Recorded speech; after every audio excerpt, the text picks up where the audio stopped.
ಫ್ಯಾರಡೆಯ ಪ್ರೇರಣಾ ನಿಯಮಗಳು. ವಿದ್ಯುತ್ ವಿಭವ, ವೋಲ್ಟೇಜ್ ಮತ್ತು ಬದಲಾಗುವ ಕಾಂತಕ್ಷೇತ್ರಗಳ ನಡುವೆ ಒಂದು ಸಂಬಂಧ ಅಸ್ತಿತ್ವದಲ್ಲಿದೆ. ಈ ಸಂಬಂಧವನ್ನು ಮೈಕೆಲ್ ಫ್ಯಾರಡೆಯ ಪ್ರಖ್ಯಾತವಾದ ವಿದ್ಯುತ್ಕಾಂತೀಯ ಪ್ರೇರಣಾ ನಿಯಮವು ಹೀಗೆ ನಿವೇದಿಸುತ್ತದೆ. ವಾಹಕ ಮತ್ತು ಕಾಂತಕ್ಷೇತ್ರಗಳ ಮಧ್ಯೆ ಸಾಪೇಕ್ಷ ಚಲನೆಯು ಇದ್ದರೆ ಮಂಡಲದಲ್ಲಿ ವೋಲ್ಟೇಜ್ ಪ್ರೇರಣೆಯಾಗುವುದು. ಈ ವೋಲ್ಟೇಜಿನ ಪರಮಾಣುವು ಅಭಿವಾಹದ ಬದಲಾವಣೆಯ ದರಕ್ಕೆ ಅನುಪಾತೀಯವಾಗಿರುತ್ತದೆ. ಫ್ಯಾರಡೆಯು ಒಂದು ಬಡ ಕಮ್ಮಾರ ಕುಟುಂಬದಲ್ಲಿ ಜನಿಸಿದವನು. ಅವನು ಭೌತಶಾಸ್ತ್ರ ಹಾಗೂ ರಸಾಯನಶಾಸ್ತ್ರಗಳೆರಡರಲ್ಲೂ ಅಪೂರ್ವ ಸಂಶೋಧನೆಗಳನ್ನು ಮಾಡಿದ್ದಾನೆ. ಅವನು ಸರ್ ಹಂಫ್ರಿ ಡೇವಿಗೆ ಸಹಾಯಕನಾಗಿದ್ದನು. 1823ರಲ್ಲಿ ಕ್ಲೋರಿನ್ ಅನ್ನು ದ್ರವ ಮಾಡಿದನು ಮತ್ತು 1825ರಲ್ಲಿ ಬೆಂಜೀನ್ ಅನ್ನು ಕಂಡುಹಿಡಿದನು. 1831ರಲ್ಲಿ ವಿದ್ಯುತ್ಕಾಂತೀಯ ಪ್ರೇರಣಾ ಪ್ರಯೋಗಗಳನ್ನು ನಡೆಸಿದನು. ವಿದ್ಯುತ್ ವಿಶ್ಲೇಷಣಾ ನಿಯಮಗಳನ್ನು ಸ್ಪಷ್ಟವಾಗಿ ಹೇಳಿದನು. ಫ್ಯಾರಡೆ ತಾಮ್ರದ ತಂತಿಗಳ ಸುತ್ತುಗಳ ನಡುವೆ ದಾರವನ್ನು ಸುತ್ತಿದ್ದೇಕೆ? ಅವನು ಪದರಗಳ ನಡುವೆ ಬಿಳಿ ಹತ್ತಿ ಅಂದರೆ ಕ್ಯಾಲಿಕೋ ಬಟ್ಟೆಯನ್ನು ಇಡಲು ಕಾರಣವೇನು? ಇದನ್ನೆಲ್ಲ ನೀವು ಬಲ್ಲಿರಾ ಮಕ್ಕಳೇ? ಅದಕ್ಕೆ ಉತ್ತರ, ಫ್ಯಾರಡೆಯು ಸುರುಳಿಯೊಳಕ್ಕೆ ದಂಡಾಕಾಂತದ ಒಂದು ಧ್ರುವವನ್ನು ವೇಗವಾಗಿ ನುಗ್ಗಿಸುತ್ತಾನೆ. ಗ್ಯಾಲ್ವನೋಮೀಟರ್ ವಿದ್ಯುತ್ ಪ್ರವಾಹ ಇರುವುದನ್ನು ತೋರಿಸುತ್ತದೆ. ಅವನು ಕಾಂತವನ್ನು ಸುರುಳಿಯಿಂದ ಹೊರಗೆಳೆದನು. ಗ್ಯಾಲ್ವನೋಮೀಟರ್ನ ದರ್ಶಕವು ಪಲ್ಲಟಿಸಿ ವಿದ್ಯುತ್ ಪ್ರವಾಹ ಇರುವುದನ್ನು ಸಾಬೀತು ಮಾಡುತ್ತದೆ. ಆದರೆ ಈ ಬಾರಿ ದರ್ಶಕವು ವಿರುದ್ಧ ದಿಕ್ಕಿಗೆ ಚಲಿಸುತ್ತದೆ. ಕಾಂತನ ಚಲನ ವೇಗ ಅಧಿಕವಾದರೆ ಪಲ್ಲಟವಾಗುವಿಕೆ ಜಾಸ್ತಿ ಇರುತ್ತದೆ. ಕಾಂತವು ಸುರುಳಿಯೊಳಗೆ ನಿಶ್ಚಲವಾಗಿದ್ದರೆ ವಿದ್ಯುತ್ ಪ್ರವಾಹ ಶೂನ್ಯವಾಗಿರುತ್ತದೆ.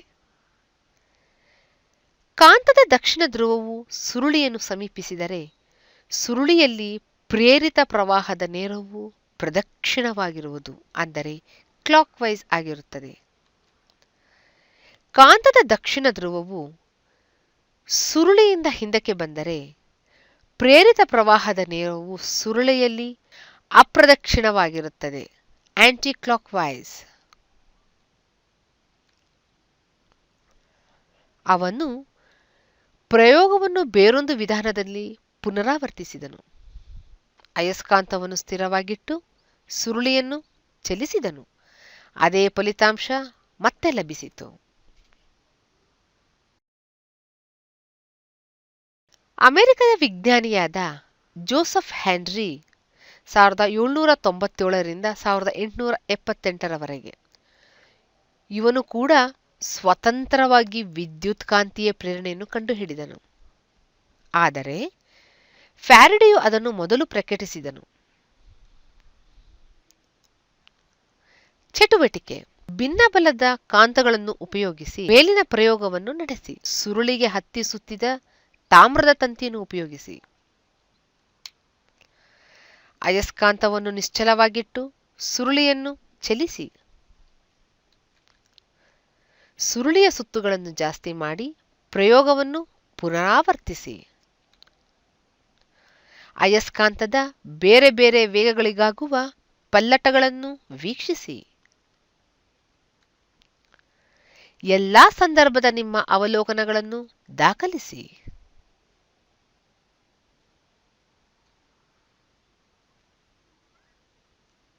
ನಿಮ್ಮ ಈ ಒಂದು ಅವಲೋಕನದಿಂದ ಯಾವ ತೀರ್ಮಾನಕ್ಕೆ ಬರುವಿರಿ?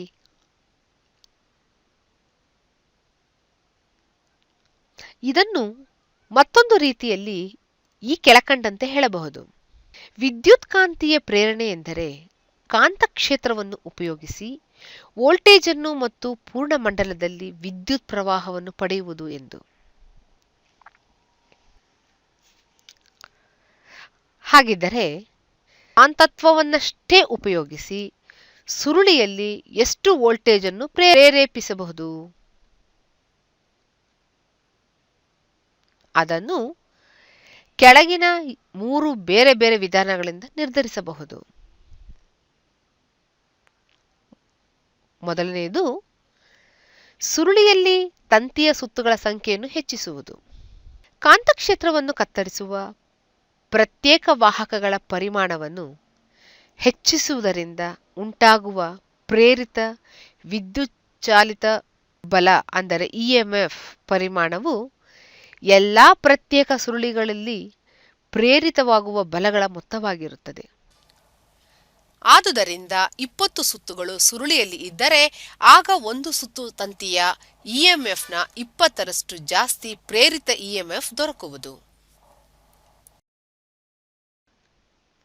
ಎರಡನೆಯದಾಗಿ, ಸುರುಳಿ ಮತ್ತು ಕಾಂತದ ನಡುವಿನ ಸಾಪೇಕ್ಷ ಚಲನೆಯ ವೇಗವನ್ನು ಹೆಚ್ಚಿಸುವುದು. ಮೊದಲಿನಷ್ಟೇ ಸುತ್ತುಗಳಿರುವ ಸುರುಳಿಯನ್ನು ಮೊದಲಿನಷ್ಟೇ ಇರುವ ಕಾಂತಕ್ಷೇತ್ರದಲ್ಲಿ ಹೆಚ್ಚಿಸಿದ ವೇಗದಿಂದ ಹಾಯಿಸಿದರೆ ತಂತಿಯು ಅಭಿವಾಹ ರೇಖೆಗಳನ್ನು ಅಧಿಕ ದರದಿಂದ ಕತ್ತರಿಸುತ್ತದೆ. ಆದುದರಿಂದ ಅಧಿಕ ಪ್ರೇರಿತ ವೋಲ್ಟೇಜ್ ಇಎಂಎಫ್ ಉಂಟಾಗುತ್ತದೆ. ಮೂರನೆಯದಾಗಿ, ಕಾಂತಕ್ಷೇತ್ರದ ಬಲವನ್ನು ಹೆಚ್ಚು ಮಾಡುವುದು.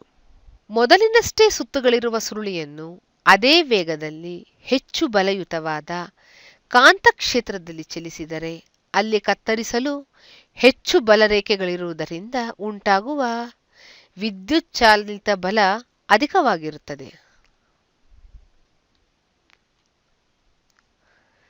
ನಾವು ಸುರುಳಿಯೊಳಗೆ ಸ್ಥಿರ ವೇಗ ಮತ್ತು ದೂರದವರೆಗೆ ಕಾಂತವನ್ನು ಒಳಕ್ಕೂ ಹೊರಕ್ಕೂ ಸತತವಾಗಿ ಚಲಿಸಬಲ್ಲವಾದರೆ ಆಗ ನಾವು ನಿರಂತರ ಪ್ರೇರಿತ ವೋಲ್ಟೇಜ್ ಅನ್ನು ಪಡೆಯಬಹುದು. ಅದು ಪಾಸಿಟಿವ್ ಧ್ರುವೀಯತೆ ಮತ್ತು ಒಂದು ನೆಗೆಟಿವ್ ಧ್ರುವೀಯತೆಗಳ ನಡುವೆ ಪರ್ಯಾಯವಾಗಿ ಬದಲಾಗಿ ಒಂದು ಪರ್ಯಾಯ ಅಥವಾ ಎಸಿ ವೋಲ್ಟೇಜ್ ಅನ್ನು ಉತ್ಪತ್ತಿ ಮಾಡುತ್ತದೆ. ಈ ಮೂಲಭೂತ ತತ್ವವನ್ನು ಆಧರಿಸಿಯೇ ವಿದ್ಯುಜ್ಜನಕವು ಕಾರ್ಯ ಮಾಡುವುದು. ಅದು ಡೈನಮೋ ಮತ್ತು ಕಾರಿನ ವಿದ್ಯುಜ್ಜನಕಗಳಿಗೆ ಅನುರೂಪವಾದುದು.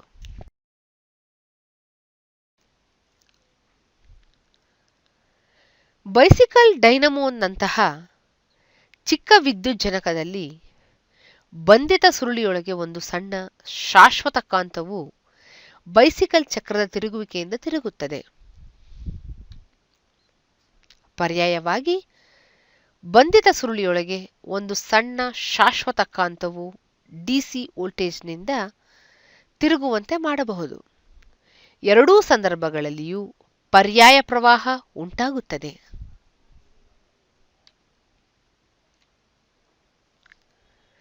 ಯಾವುದೇ ಕಾಂತಕ್ಷೇತ್ರದಲ್ಲಿ ಕಾಂತೀಯ ಬಲರೇಖೆಗಳನ್ನು ಎಳೆಯಬಹುದು. ವಿದ್ಯುತ್ ಪ್ರವಹಿಸುವ ಒಂದು ತಂತಿಯಲ್ಲಿನ ಸುತ್ತಲಿನ ಕಾಂತಕ್ಷೇತ್ರ ಕೇಳಿದ್ದೇವೆ. ಇಲ್ಲಿ ಬಲದ ರೇಖೆಗಳು ಏಕಕೇಂದ್ರೀಯ ವೃತ್ತಗಳ ರೂಪದಲ್ಲಿರುತ್ತವೆ.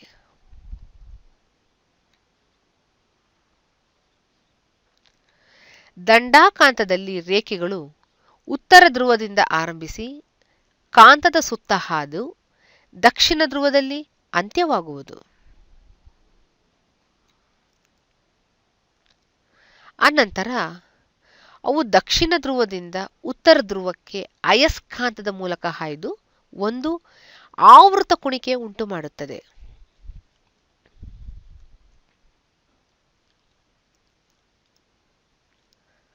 ಒಂದು ಸುರುಳಿಯನ್ನು ಒಂದು ದಂಡಾಕಾಂತದ ಕಾಂತಕ್ಷೇತ್ರದಲ್ಲಿ ಇಟ್ಟಾಗ ಕೆಲವು ಬಲರೇಖೆಗಳು ಅದರ ಮೂಲಕ ಹಾದು ಹೋಗುತ್ತವೆ.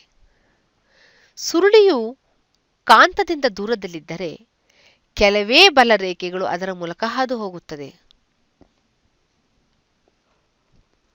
ಅದಕ್ಕೆ ಬದಲಾಗಿ ಸುರುಳಿಯು ಕಾಂತಕ್ಕೆ ಸಮೀಪವಿದ್ದರೆ ಅನೇಕ ಬಲರೇಖೆಗಳು ಅದರ ಮೂಲಕ ಹಾದು ಹೋಗುತ್ತವೆ. ಯಾವುದೇ ಮೇಲ್ಮೈನಲ್ಲಿ ಹಾದು ಹೋಗುವ ಕಾಂತೀಯ ಬಲರೇಖೆಗಳ ಸಂಖ್ಯೆಯನ್ನು ಅಭಿವಾಹ ಎಂದು ಕರೆಯುತ್ತಾರೆ. ಕಾಂತೀಯ ಅಭಿವಾಹವು ಒಂದು ಸುರುಳಿ ಅಥವಾ ಸಾಲೆನಾಯ್ಡ್ಗಳ ಮೂಲಕ ಬದಲಾಗುತ್ತಿದ್ದರೆ ಒಂದು ಇಎಂಎಫ್ ಅದರಲ್ಲಿ ಪ್ರೇರಿತವಾಗಿರುತ್ತದೆ. ಹಾಗಾದರೆ ನಾವು ಇದನ್ನು ಒಂದು ಪ್ರಯೋಗದ ಮೂಲಕ ನೋಡೋಣವೇ? ಒಂದು ಸುರುಳಿ ಸಾಲೆನಾಯ್ಡ್ ತೆಗೆದುಕೊಂಡು ಅದೆರಡು ತುದಿಗಳಿಗೆ ಗ್ಯಾಲ್ವನೋಮೀಟರ್ನ ಸಂಪರ್ಕವನ್ನು ಕಲ್ಪಿಸಿ. ದಂಡಾಕಾಂತದ ಉತ್ತರ ಧ್ರುವವನ್ನು ಜಾಗ್ರತೆಯಾಗಿ ಸೊಲನಾಯ್ಡ್ನ ಒಂದು ತುದಿಗೆ ಚಲಿಸಿದರೆ ಗ್ಯಾಲ್ವನೋಮೀಟರ್ನ ಸೂಜಿ ಪಲ್ಲಟಿಸುತ್ತದೆ. ಇದರಿಂದ ಇಎಂಎಫ್ ಉತ್ಪತ್ತಿ ಆಗಿದೆ ಎಂದು, ಅದೇ ಕಾರಣದಿಂದ ವಿದ್ಯುತ್ ಗ್ಯಾಲ್ವನೋಮೀಟರ್ ಮೂಲಕ ಹರಿದಿದೆ ಎಂದು ನಮಗೆ ಅರಿವಾಗುವುದು. ಇದನ್ನೇ ನಾವು ಪ್ರೇರಿತ ವಾಹಕ ಎಂದು ಕರೆಯುತ್ತೇವೆ. ಈಗ ಕಾಂತದ ಚಲನೆಯನ್ನು ನಿಲ್ಲಿಸಿ. ತಕ್ಷಣವೇ ಗ್ಯಾಲ್ವನೋಮೀಟರ್ನ ಸೂಜಿ ಶೂನ್ಯಕ್ಕೆ ಬರುವುದನ್ನು ನೀವು ನೋಡುತ್ತೀರಿ. ಇದರಿಂದ ಪ್ರೇರಿತ ಪ್ರವಾಹದಲ್ಲಿ ಪಲ್ಲಟದ ಪರಿಮಾಣವು ಕಾಂತದ ವೇಗವನ್ನು ಅವಲಂಬಿಸಿದೆ ಎಂದು ಅರಿವಾಗುವುದು. ವೇಗ ಹೆಚ್ಚಾದಂತೆ ಮಂಡಲದಲ್ಲಿ ಪ್ರೇರಿತ ವಿದ್ಯುತ್ ಪ್ರವಾಹದ ಪರಿಮಾಣ ಹೆಚ್ಚುತ್ತಾ ಹೋಗುತ್ತದೆ. ಕಾಂತದ ಉತ್ತರ ಧ್ರುವವನ್ನು ತುದಿಯಿಂದ ದೂರಕ್ಕೆ ವಿರುದ್ಧ ದಿಕ್ಕಿನಲ್ಲಿ ಚಲಿಸಿದರೆ ಗ್ಯಾಲ್ವನೋಮೀಟರ್ ದರ್ಶಕವು ವಿರುದ್ಧ ದಿಕ್ಕಿನಲ್ಲಿ ಪಲ್ಲಟವಾಗುತ್ತದೆ.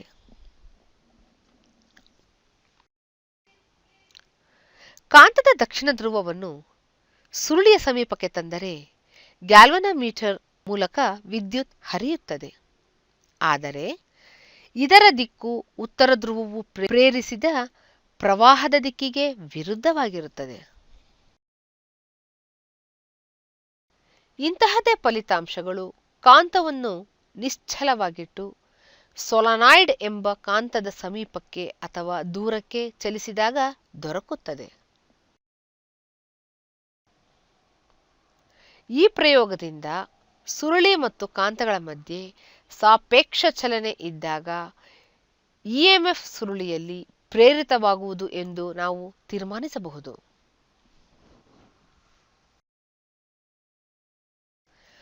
ಈ ಪ್ರೇರಿತ ವಿದ್ಯುತ್ ಚಾಲಿತ ಬಲದ ಪರಿಮಾಣವು ಸಾಪೇಕ್ಷ ಚಾಲನೆಯ ವೇಗವನ್ನು ಅವಲಂಬಿಸಿರುತ್ತದೆ. ಈ ವಿದ್ಯಮಾನಕ್ಕೆ ವಿದ್ಯುತ್ ಕಾಂತೀಯ ಪ್ರೇರಣೆ ಎನ್ನುವರು. 1831ರಲ್ಲಿ ಮೈಕೆಲ್ ಫ್ಯಾರಡೆಯು ಇದನ್ನು ಸಂಶೋಧಿಸಿದನು. ಫ್ಯಾರಡೆಯ ಪ್ರಕಾರ ಕಾಂತವನ್ನು ಸುರುಳಿಗೆ ಸಮೀಪವಾಗಿ ಅಥವಾ ದೂರಕ್ಕೆ ಚಲಿಸಿದಾಗ ಸುರುಳಿಯೊಡನೆ ಸಂಬಂಧ ಹೊಂದಿರುವ ಅಭಿವಾಹ ಬದಲಾಗುವುದು. ಇದೇ ನಿಮಿತ್ತ ಸುರುಳಿಯಲ್ಲಿ ವಿದ್ಯುತ್ ಚಾಲಿತ ಬಲ ಪ್ರೇರಣವಾಗುವುದು. ಪ್ರೇರಿತ ವಿದ್ಯುತ್ ಪ್ರವಾಹದ ಬೆಲೆಯು ಅಭಿವಾಹದ ಬದಲಾವಣೆಯ ದರಕ್ಕೆ ಅನುಲೋಮಾನುಪಾತದಲ್ಲಿ ಇರುತ್ತದೆ. ಇದನ್ನು ಫ್ಯಾರಡೆಯ ವಿದ್ಯುತ್ ಕಾಂತೀಯ ಪ್ರೇರಣ ನಿಯಮ ಎಂದು ಕರೆಯುತ್ತಾರೆ. ಕೆಳಗಿನ ಸರಳ ಡೈನಮೋ ಮಾದರಿಯ ವಿದ್ಯುಜ್ಜನಕವು ಒಂದು ಶಾಶ್ವತ ಕಾಂತವನ್ನು ಒಳಗೊಂಡಿದ್ದು, ಇದು ಕೇಂದ್ರ ದಂಡದ ಸುತ್ತ ಪರಿಭ್ರಮಿಸುತ್ತದೆ. ಈ ಪರಿಭ್ರಮಿಸುವ ಕಾಂತಕ್ಷೇತ್ರದ ನೆರೆಯಲ್ಲಿ ತಂತಿ ಸುರುಳಿಯೂ ಇರುತ್ತದೆ. ಕಾಂತವು ಪರಿಭ್ರಮಿಸಿದಂತೆ ಸುರುಳಿಯ ಮೇಲೆ ಮತ್ತು ತಳದಲ್ಲಿ ಸುತ್ತ ಇರುವ ಕಾಂತಕ್ಷೇತ್ರವು ಉತ್ತರ ಮತ್ತು ದಕ್ಷಿಣ ಧ್ರುವಗಳ ನಡುವೆ ಅವಿರತವಾಗಿ ಬದಲಾಯಿಸುತ್ತಿರುತ್ತದೆ. ಕಾಂತಕ್ಷೇತ್ರದ ಪರಿಭ್ರಮಣ ಚಲನೆಯು ಸುರುಳಿಯಲ್ಲಿ ಪರ್ಯಾಯ ವಿದ್ಯುತ್ ಚಾಲಿತ ಬಲವನ್ನು ಪ್ರೇರಿಸುತ್ತದೆ.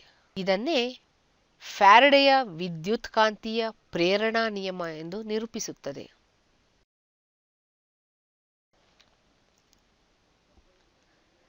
ವಿದ್ಯುತ್ಕಾಂತೀಯ ಪ್ರೇರಣೆಯ ಪರಿಮಾಣವು ಅಭಿವಾಹದ ಸಾಂದ್ರತೆ, ವಾಹಕದ ಕುಣಿಕೆಯ ಸಂಖ್ಯೆ ಬೀಟಾ, ವಾಹಕದ ಉದ್ದ 1 ಮೀಟರ್ ಮತ್ತು ವಾಹಕದಲ್ಲಿ ಕಾಂತಕ್ಷೇತ್ರ ಬದಲಾಗುವ ವೇಗದ ದರ ವಿ ಮೀಟರ್ ಪರ್ ಸೆಕೆಂಡ್ ಇವುಗಳಿಗೆ ಅನುಲೋಮಾನುಪಾತದಲ್ಲಿ ಇರುತ್ತದೆ. ಇಎಂಎಫ್ನ ಗಣಿತೋಕ್ತಿಯು ಈ ಕೆಳಗಿನಂತಿರುತ್ತದೆ.